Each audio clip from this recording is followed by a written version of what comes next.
Visiblement, c'est le divorce entre Paris et Bamako. Les accords de défense avec la France dénoncés avec force conviction par le gouvernement du Mali.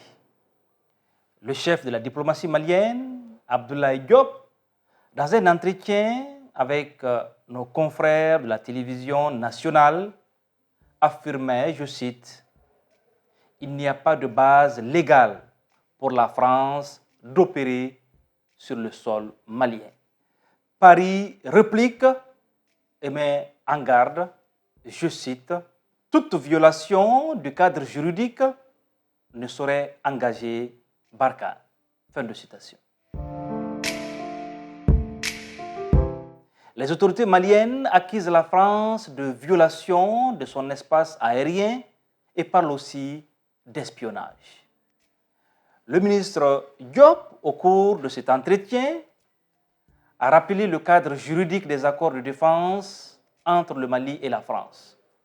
Le premier accord date de 2013 avec l'opération Serval, devenue après Barkhane.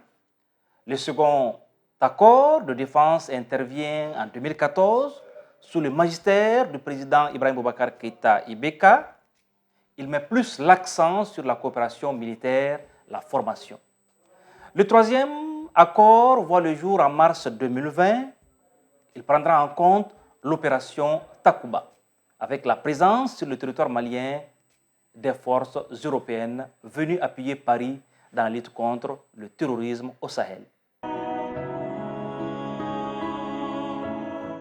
Depuis la rectification de la transition le 24 mai 2021, les relations entre les deux pays se sont fortement dégradées. Emmanuel Macron, le président de la France, parlait dans la foulée de coup d'État dans le coup d'État et suspend dans un premier temps les opérations militaires conjointes avec l'armée malienne avant de décider unilatéralement du retrait de Barkhane. Bamako, en colère, parle d'abandon en plein vol. Ce retrait est vu par les autorités de la transition comme une trahison.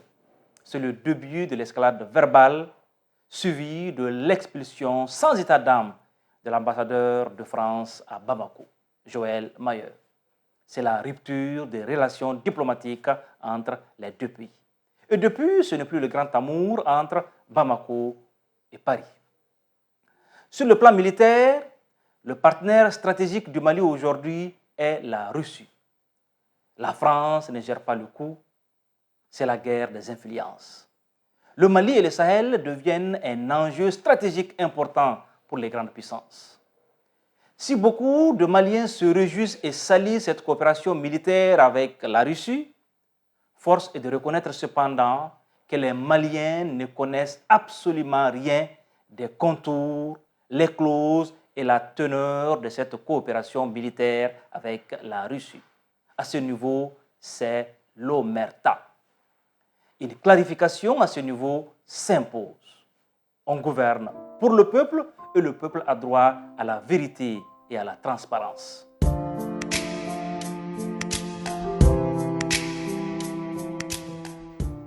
La communication gouvernementale est chaotique.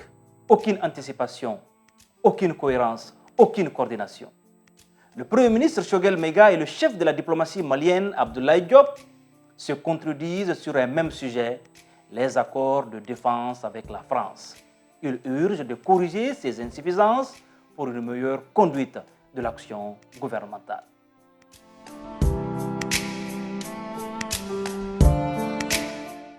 Faure Gnassingbé, le président du Togo au secours du Mali pour une sortie de crise.